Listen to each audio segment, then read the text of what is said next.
मित्रों, central government के Eklavya model residential school, जिसको शॉर्ट में EMRS कहा जाता है, इन स्कूलों में टीचर्स के वैकेंसी की घोषणा हुई है। टीचर्स के पोस्ट के साथ साथ इसमें प्रिंसिपल का भी पोस्ट है और बहुत सारे नॉन टीचिंग पोस्ट भी हैं, जिनमें लैब असिस्टेंट का भी पोस्ट है, जूनियर सेक्रेटारिएट असिस्टेंट का भी पोस्ट है, अकाउंटेंट का भी पोस्ट है। तो इन सब के बारे में डिटेल्ड चर्चा करेंगे इस वीडियो के माध्यम से। सीधे शुरू करते हैं और देखते हैं कि इस वैकेंसी की खासियत क्या है। एक बात तो यह है कि ये जो वैकेंसीज हैं, ये सेंट्रल गवर्नमेंट के अंतर्गत आती हैं, तो वही बेनिफिट आपको मिलता भी है। चलिए सबसे पहले देख लेते हैं ऑनलाइन एप्लीकेशन। सबसे पहली बात तो यही कि एप्लीकेशन ऑनलाइन भरी जानी है, भरी जानी शुरू हो चुकी है और 31 जुलाई 2023 इसका लास्ट डेट है। सो 31 जुलाई 2023 तक रात के 11:50 तक फॉर्म भरे जाएंगे। आप इसका फॉर्म भर सकते हैं। अब बात कर लेते हैं फीस की। देखिए, प्रिंसिपल के पोस्ट के लिए आपको 2,000 रुपए फीस देने हैं, पीजीटी के पोस्ट के लिए 1,500 रुपए फीस देने हैं और नॉन टीचिंग स्टाफ की जो पोस्ट हैं उसके लिए 1,000 रुपए की फीस रखी गई है। ये एक खास बात है फीस के बारे में। अब बात करते हैं डिटेल से कि इसमें क्या कहा गया है। तो देखिए, सबसे पहले आप देख लें कि पोस्ट कितनी हैं।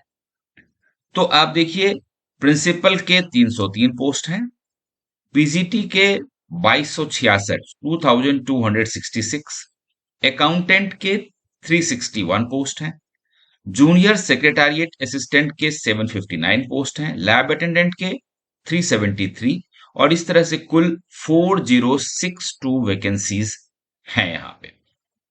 प्रिंसिपल ग्रुप ए का पोस्ट होता है, अनरिजर्व्ड के लिए 125 पोस्ट हैं, ईडब्ल्यूएस कैटेगरी के लिए 30, ओबीसी नॉन क्रीमी लेयर वालों के लिए 81, शेड्यूल कास्ट के लिए 45, शेड्यूल ट्राइब्स के लिए 22, टोटल 303 पोस्ट हैं। पोस्ट ग्रेजुएट टीचर की बात करें तो प्राय सभी सब्जेक्ट के अंदर वैकेंसी है, आप देख सकते हैं।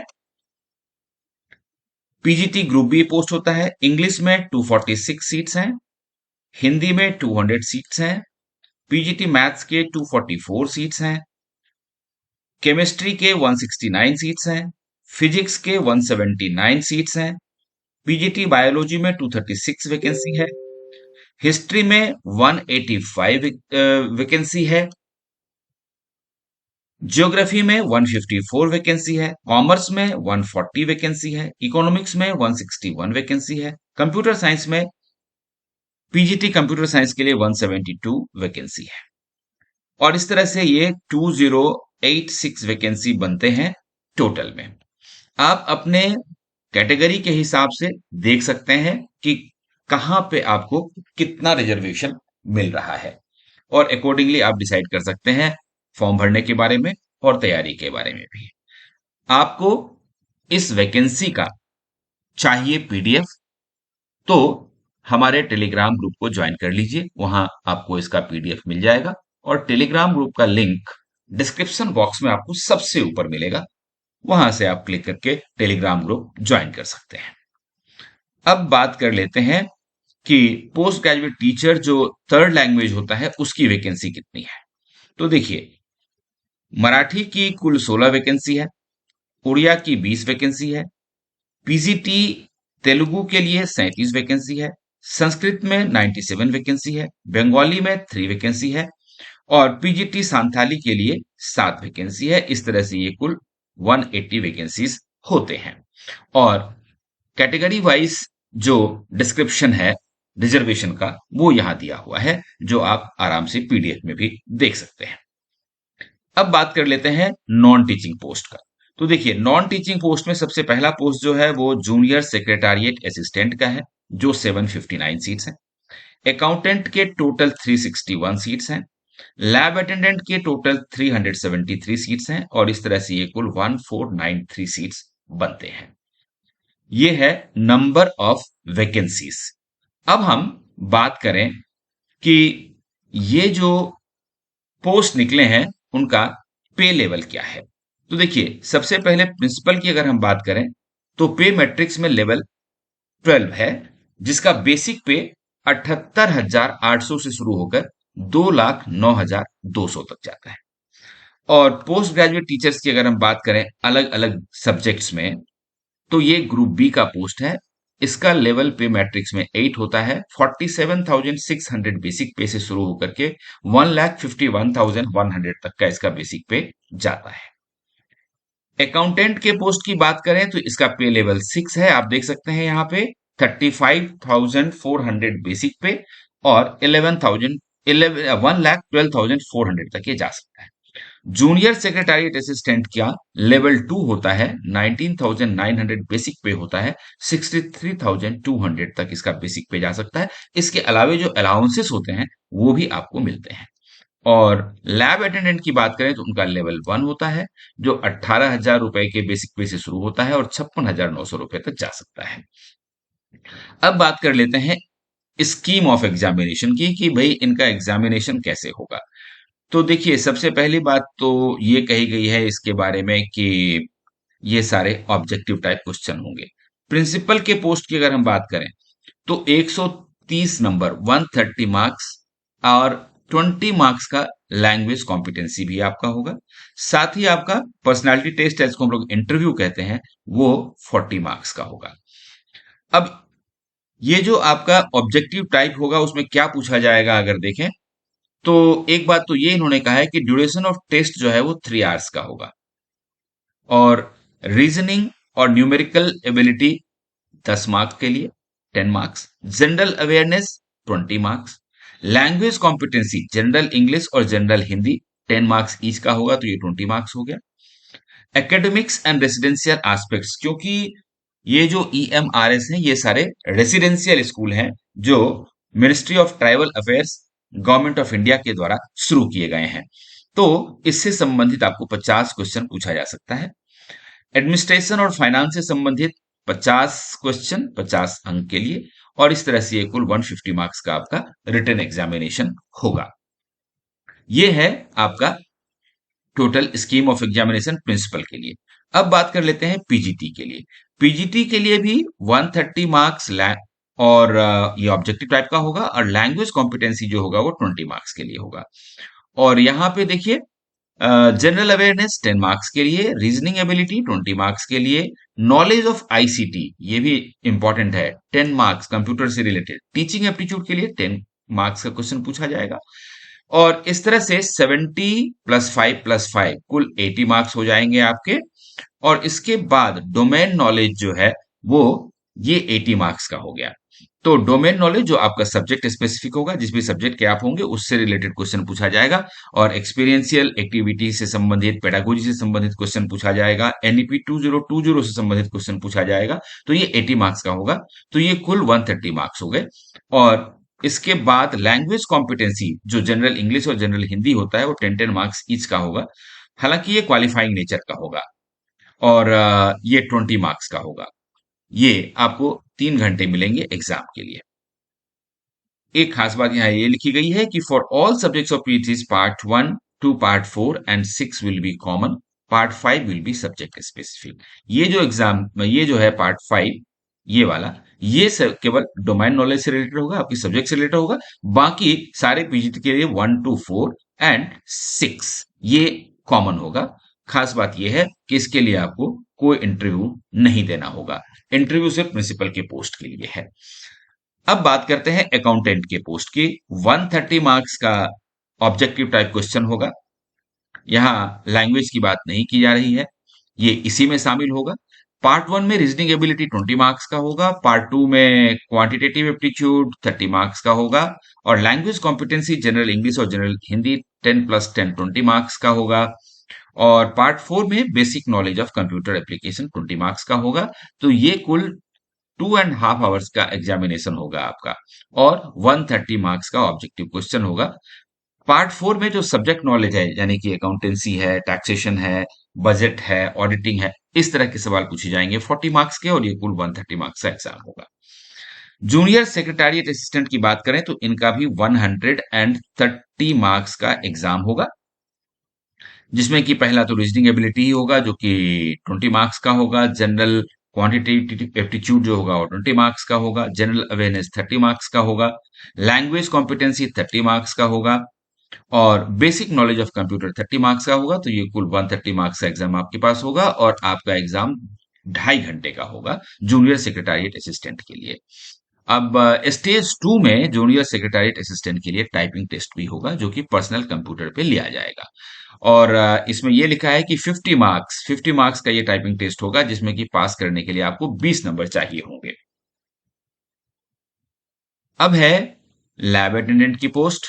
120 मार्क्स का एग्जाम होगा। रीजनिंग एबिलिटी 15 मार्क्स की होगी। जनरल अवेयरनेस 15 मार्क्स का होगा। लैंग्वेज कॉम्पिटेंसी हिंदी और इंग्लिश 15-15 नंबर का होगा, तो 30 नंबर का होगा। सब्जेक्ट स्पेसिफिक नॉलेज, जिस भी सब्जेक्ट के लैब अटेंडेंट के लिए आपने फॉर्म भरा है, वो 60 मार्क्स का होगा। इस तरह से ये 120 मार्क्स का एग्जाम होगा, और आपका एग्जाम भी 2.5 घंटे का होगा। लैब अटेंडेंट की बात हम लोग कर रहे थे।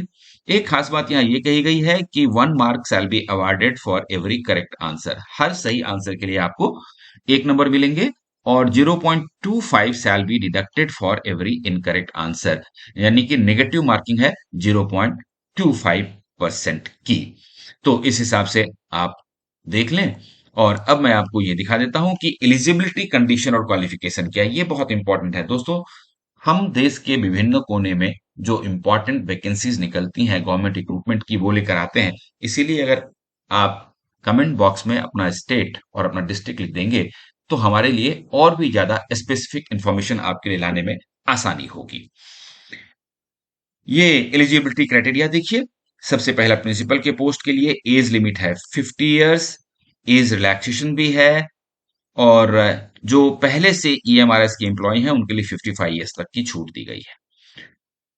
एकेडमिक्स क्वालिफिकेशन की बात करें तो आपका मास्टर्स डिग्री होना जरूरी है, आपके पास बीएड की डिग्री भी होनी चाहिए, और आपके पास 12 साल का कंबाइंड एक्सपीरियंस होना चाहिए, आइदर एज वाइस प्रिंसिपल और पीजीटी और टीजीटी, जिसमें कि मिनिमम 4 साल आपने पीजीटी के रूप में जरूर काम किया हो, तीनों को मिला के। यानी कि टीजीटी में कुछ साल, पीजीटी में कुछ साल, वाइस प्रिंसिपल का कुछ साल का हो सकता है, या टीजीटी पीजीटी मिला करके भी हो सकता है।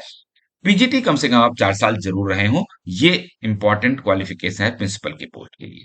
और डिजायरेबल जरूरी नहीं है, लेकिन अगर आपने फुली रेजिडेंशियल स्कूल में पढ़ाया है तो आपके लिए एक प्रेफरेंस की बात हो सकती है।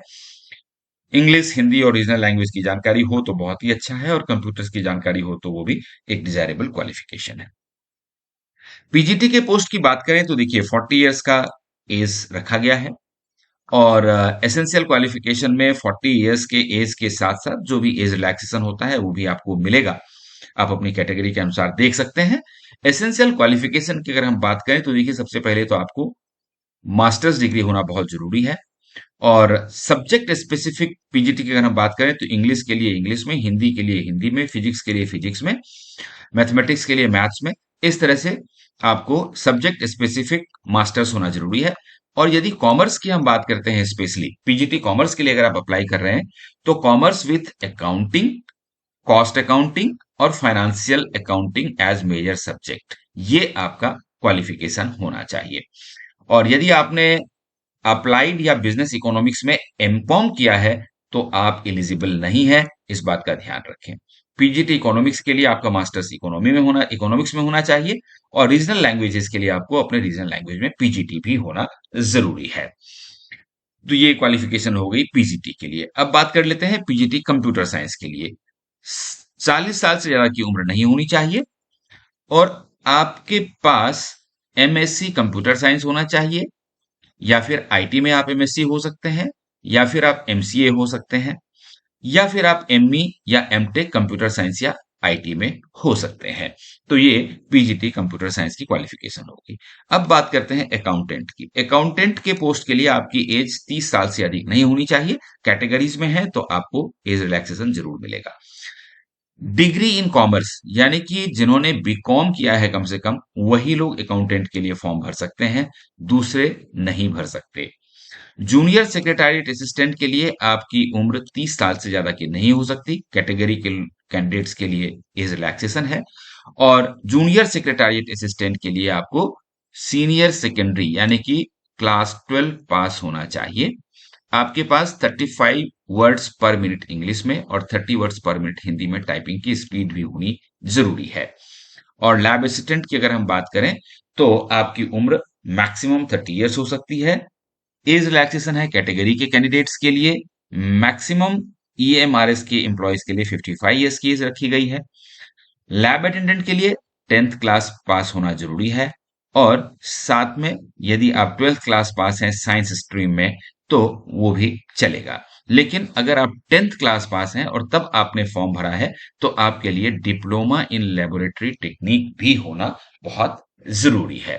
तो दोस्तों, आज हमने ईएमआरएस के इंपॉर्टेंट वैकेंसीज के बारे में बात की। आपका कोई डाउट हो तो आप कमेंट बॉक्स में लिख सकते हैं, आपके प्रश्नों का जवाब दिया जाएगा।